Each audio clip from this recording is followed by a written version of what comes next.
भागवत जी का महत्व।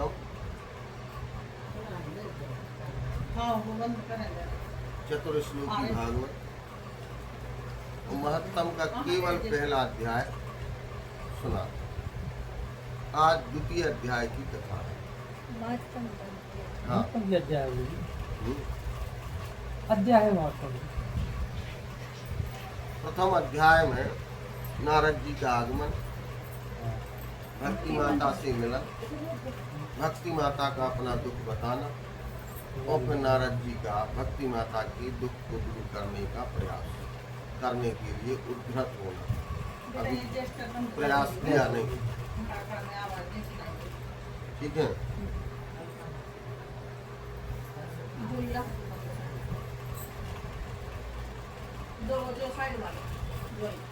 दासी बना दिया था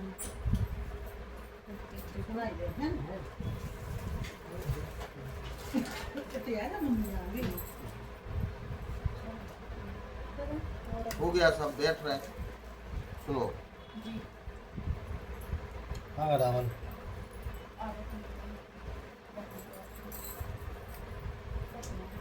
एक गिलास तो दूध उधार दो, दूध पीने पर पी लग रहा है। रख दिया था पूरा, वैसे ही नहीं पिए धार दो बस।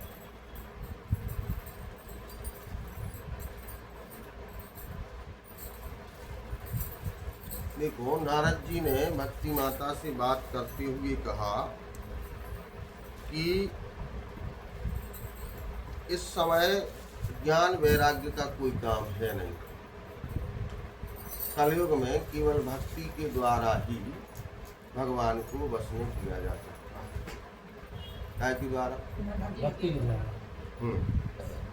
देखो क्या कह रहे हैं, इस कलयुग में जो जीव तुमसे युक्त होंगे वे पापी होने पर भी, क्या होने पर भी? पापी होने पर बेखट के भगवान के श्री कृष्ण के अभय धाम को प्राप्त होंगे। अगर कोई पापी भी है और भक्ति से युक्त हो गया है तो भगवान की अभय धाम को जाएगा।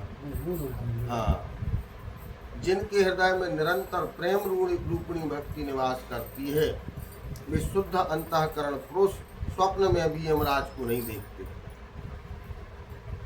यानी यमराज स्वप्न में भी नहीं देख सकते। जिनके मन में प्रेम रूपिणी भक्ति विद्यमान हो गई है। कौन? प्रेम मन भगवान से प्रेम हो गया है। मुख्य बात प्रेम हो भगवान। हाँ, वे स्वप्न में भी यमराज को नहीं देखते। यानी यमराज उनको सपने में भी नहीं दिखा सका। नरक जाओ तो यमराज सपने में भी उनके आसपास भटक नहीं सकते जिनमें भक्ति आ गई, क्योंकि यमराज स्वयं परम भागवत भक्त है। यमराज हाँ? 10 महाभागवतों में धर्मराज है। यमराज तो धर्मराज है, भागवत भक्त है। और यमराज स्वयं भागवत धर्म से चलते। अच्छा। हाँ, इसलिए यमराज को कोई अपराध नहीं। इतने सारे लोगों को दंड देने का कोई अपराध नहीं।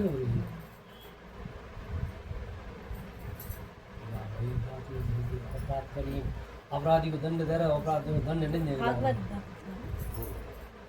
भागवत धर्म से चलते, भगवान की आज्ञा से सब करते। भगवान की आज्ञा है, कोई कुछ अपराध नहीं। ठीक है। जिनके हृदय में भक्ति महारानी का निवास है उन्हें प्रेत, पिशाच, राक्षस या दैत्य आदि स्पर्श करने में समर्थ नहीं हो सकते। ठीक है।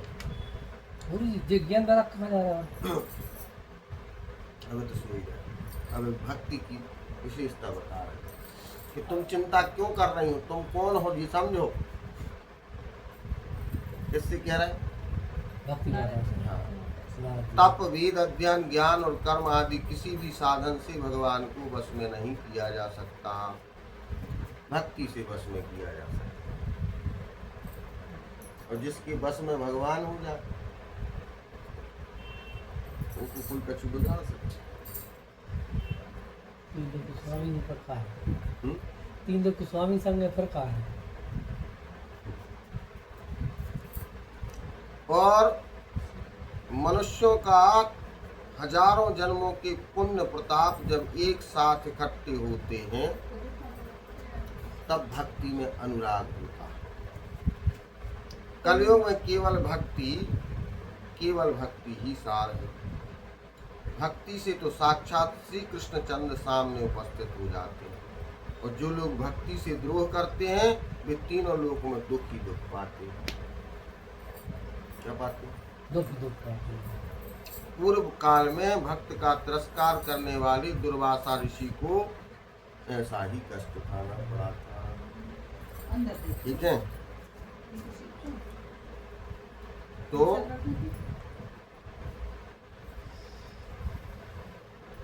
अब नारद जी ने कहा कि हे प्रभु, हे भक्ति मैया, हम अपनी प्रतिज्ञा के अनुसार आपकी दोनों बच्चों को पुष्ट करेंगे। किसको? याद लगा। तो उनको हिलाने लगे। नारद जी ने भक्ति माता से क्या करने लगे? उठ जाओ। और जा। नहीं उठे। जब इनने कहा था कि हम पुष्ट करेंगे आपके दोनों बच्चों, हम्म। अब जे दूसरे अध्याय में हिला हाँ। रहे हैं।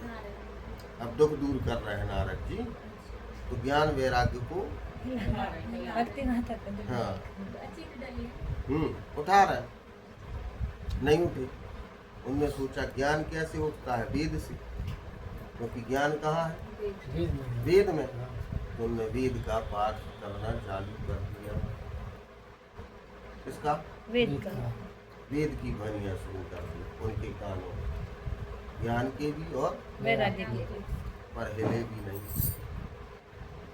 अब वेद पूरा हो गया तो उन्होंने कहा अब क्या करें?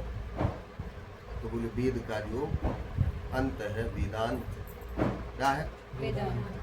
माने वेद में से भी जो निकालोगे खास खास वो क्या कही गई? वेदांत। वेदांत का घोष किया जोर जोर से उच्चारण करके कि उनके कानों में पहुंच जाए, पुष्ट हो जाए, पर फिर भी नहीं उठी।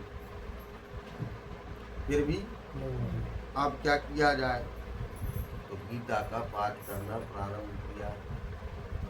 जो भगवान ने अपने मुख से गीता जी कही है उसका पाठ प्रारंभ कर दिया, जिससे वे उठे। क्या हुई? उठे। लेकिन जमाई लेके अचेत अवस्था से में और फिर सो सो गए। फिर गीता का पाठ किया, फिर उठे और फिर सो गए। ऐसा कई बार करने के बाद क्योंकि वे तो वृद्ध हो गए थे, बगलों की समान उनके बाल सफेद हो गए, भूख प्यास से अत्यंत दुर्बल हो गए थे, वृद्धावस्था ने पूर्ण घेर लिया था उनको। अब भी उठा ही नहीं रहे, पुष्ट हो नहीं पा रहे। अब नारद जी घबरा गए कि अब शेष क्या बचा। जब हमने सारे वेद सुना दिए, वेद का वेदांत घोष कर दिया, और जो भगवान के मुख से निकली परम पवित्र गीता है उसका पाठ कर दिया, अब क्या बचा भाई? दुखी हुआ नारद जी। नारद जी को दुख हो गया कि हमने संकल्प तो ले लो कि इनको उठाएंगे। अब कैसे उठाएंगे? हमारा जितना प्रयास है वो तो हमने कर दिया।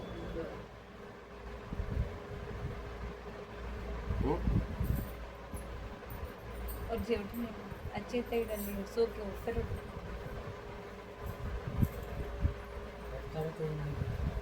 आपका बच्चा जे तब आकाशवाणी हुई। क्या हुई? आकाशवाणी।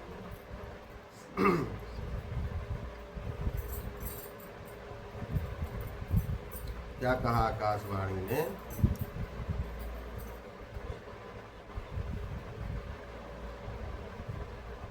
सत्कर्म करो। क्या करो?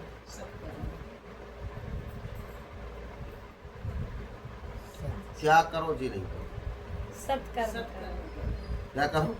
सत्कर्म सत्कर्म का क्या है वो नहीं बताइए।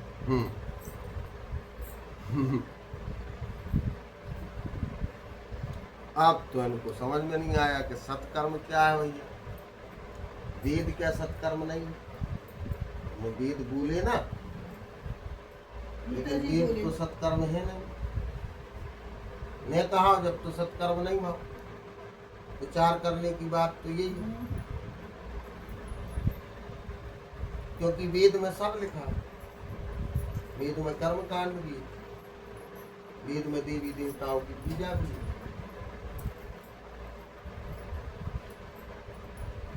वेद में लौकिक व्यवहार भी है।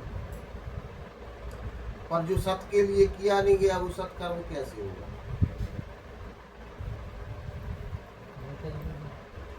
जो कर्म आपने असत के लिए किया है वो सत्कर्म कैसे होगा? देवी देवता असत है।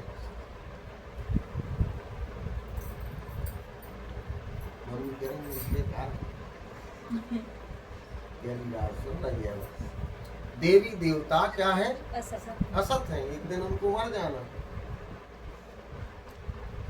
जी बात है, गुरु आदमी समझ नहीं आती, हम क्यों सुन रहे हैं? कह रहे हमने बोला कहीं नहीं होगी।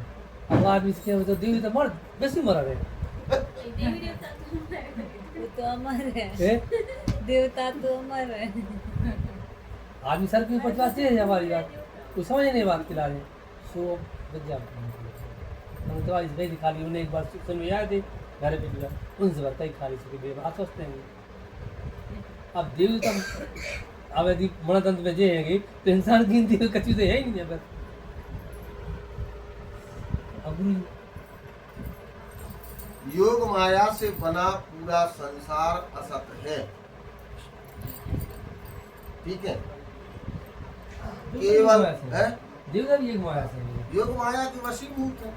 कल कितनी बार हमने समझाया कि इंद्र आदि देवता केवल अपने पद प्रतिष्ठा मान के लिए क्या है? विद्यमान है। बार बार क्या चाह रहे हैं? पद और प्रतिष्ठा चाह रहे हैं।